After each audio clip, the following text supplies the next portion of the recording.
সুপ্রিয় শ্রোতাবৃন্দ, আমরা আমাদের মাহফিলের অনুষ্ঠানের তৃতীয় পর্যায়ে কার্যক্রম শুরু করতে যাচ্ছি।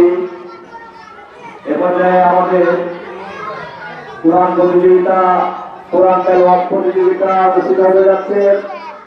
তাই যারা কোরআন তেলাওয়াত প্রতিযোগিতায় অংশগ্রহণের জন্য নাম জমা দিয়েছ, তারা মানসিকভাবে প্রস্তুতি নেওয়ার জন্য আহ্বান করছি। মানসিকভাবে প্রস্তুতি গ্রহণ করো এবং যারা নাচ প্রতিযোগিতা এবং দল প্রতিযোগিতায় অংশগ্রহণ করবে, তারা এর পরবর্তীতে প্রস্তুতি গ্রহণ করবে।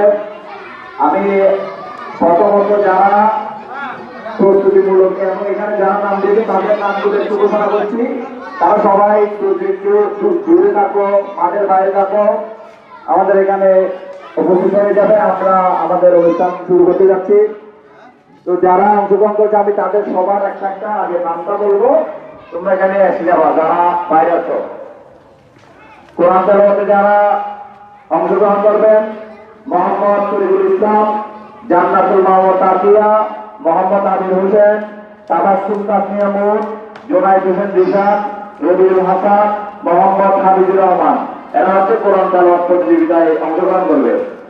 এরপরে যারা নাম মুস্তাফা সাল্লাল্লাহু আলাইহি ওয়াসাল্লাম এবং গজল প্রতিযোগিতায় অংশগ্রহণ করবে, তাদের নামের তালিকা আমি ঘোষণা করছি: মুবাশশিরাতুল জান্নাত সাদিকা, মোহাম্মদ রোহানুদ্দিন, মোহাম্মদ তাসকিন আহমদ, মোহাম্মদ ওয়ালিদ হোসেন জুবাইর, মোহাম্মদ জুনাইদ বিন আরিফ, আমিরাতুন আসিয়া, আমিরাতুন মেহরিন, তাসলিম আহমেদ, মোহাম্মদ করবে না।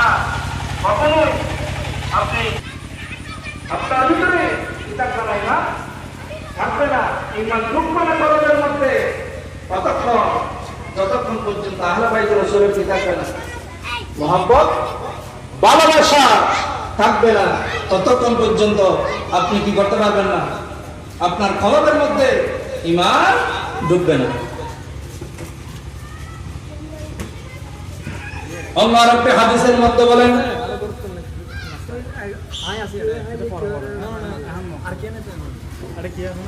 আখরাজ তিরমিজি